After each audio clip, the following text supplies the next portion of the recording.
ज्या राज्याने देशाला स्वाभिमान, संरक्षण, संस्कार आणि दिशा दिली तेच राज्य आज भ्रष्टाचारात टॉपला आहे। शेतकरी रोज मरतोय, विद्यार्थी शिक्षण आणि रोजगारासाठी मरतायत, रुग्ण औषध वाचून मारतायत आणि अधिकारी मस्त भ्रष्टाचार करत आहेत। उद्योग, शिक्षण आणि संस्कृतीचा अभिमान असलेले राज्य आज एका वेगळ्या कारणासाठी चर्चेत आलंय। सलग तिसऱ्यांदा भ्रष्टाचाराच्या यादीत महापुरुषांच्या आदर्शांनी घडलेला महाराष्ट्र अव्वल आला आहे। हा अभिमान नाही, ही लाज आहे। आणि यासाठी जबाबदार कोण? व्यवस्था, राजकारणी की आपण स्वतः? भ्रष्टाचार म्हणजे फाईल पुढे नेण्यासाठी नोटांची गरज, सरकारी योजना मिळवण्यासाठी शिफारशींची गरज, नोकरी मिळवण्यासाठी ओळख लागते आणि न्याय मिळवण्यासाठी सेटिंग। ही व्यवस्था जनतेसाठी असायला हवी होती, पण आज ती पैशासाठी आणि ओळखींसाठी झाली आहे। प्रश्न असा आहे, महाराष्ट्र पुन्हा भ्रष्टाचारात अव्वल का ठरतोय? कारण इथे व्यवस्था सडली आहे, तपास संस्था दबावाखाली आहे, सरकारी यंत्रणा प्रभावशाली लोकांच्या भीतीत आहे आणि सामान्य माणूस गप्प बसतो कारण त्याला वाटतं माझं काहीच होणार नाही। आणि तशी परिस्थिती व्यवस्थेने निर्माण केली आहे। जेव्हा गुन्हेगार खुल्याम फिरतात, जेव्हा भ्रष्ट अधिकारी प्रमोशन्स घेतात, जेव्हा लाच घेणं हा व्यवहार बनतो, तेव्हा त्या समाजात प्रामाणिक माणूस मजाकचा विषय ठरतो। भ्रष्टाचार हा फक्त आकड्यांचा खेळ नसून ही प्रत्येक घरातली वेदना आहे।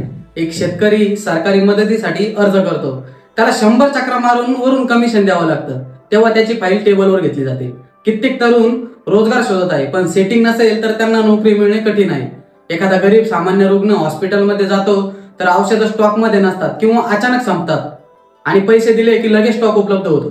सामान्य नागरिकांना अशा कितीतरी अडचणी असतात ज्याचे उत्तर फक्त पैसा असतो आणि हीच ती खरी किंमत आहे भ्रष्टाचाराची, जी सामान्य माणूस रोज कोणत्या ना कोणत्या स्वरूपात देत असतो। ही परिस्थिती एकाच दिवसात तयार झालेली नाही, वर्षानुवर्षाच्या निष्काळजीपणामुळे व्यवस्था झोपली आहे। ज्यांनी सेवा द्यायची ते कामाची फी घेतात, ज्यांनी न्याय द्यायचा ते गप्प राहतात आणि या सर्वांना जो विरोध करतो त्याला सर्वात जास्त त्रास सहन करावा लागतो। आणि याला कारणीभूत म्हणजे जबाबदारीची कमतरता। कारण जो सिस्टीम मध्ये असतो त्याला जबाबदार धरला जात नाही, त्याने गुन्हा केला तरी तो दोषी भेटत नाही, त्याला वाचवण्यासाठी संपूर्ण सिस्टीम कामाला लागलेली असते। भ्रष्टाचाराला फक्त सिस्टीम किंवा सरकार दोषी नसून आपणही तितकेच जबाबदार आहोत, कारण आपण लाच देतो, गप्प राहतो आणि मग म्हणतो सिस्टीमच अशी आहे।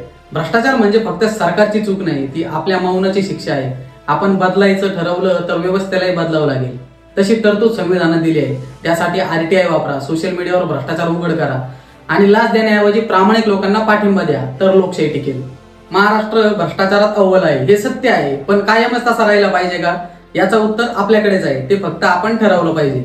भ्रष्टाचाराविरोधात आवाज उठवा, न्याय मागा, जबाबदारी ठेवा आणि शांत राहणं थांबवा, कारण बदल कोणीतरी करेल असं वाटत राहिलं तर काहीच बदल होणार नाही। आपणच ती पिढी आहोत जी व्यवस्था स्वच्छ करू शकतो। म्हणूनच छत्रपतींच्या महाराष्ट्राला भ्रष्टाचारात नाही तर प्रामाणिकपणात अव्वल बनवण्याची जबाबदारी आपण घेतली पाहिजे।